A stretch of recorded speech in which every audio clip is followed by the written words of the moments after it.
Supreme court ने super tax की अदायगी के खिलाफ हुक्म इम्तना कलअदम करार दे दिया। इस्लामाबाद हाई कोर्ट ने हुक्म इम्तना जारी किया था।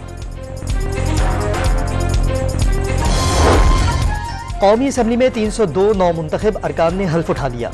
नून लीग और सुन्नी इत्तेहाद कौंसिल के अरकान के एक दूसरे के खिलाफ नारे, नवाज शरीफ पर बोतल उछाल दी गई।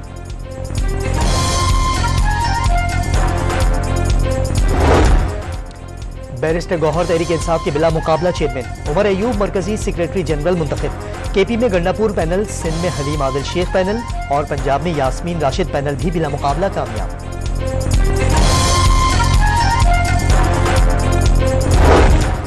कराची में कल बारिश की पेशगोई के पेश नजर हिफाजती इंतजाम, दोपहर के स्कूल बंद, जामिया कराची में होने वाले पर्चे मुलतवी कर दिए गए।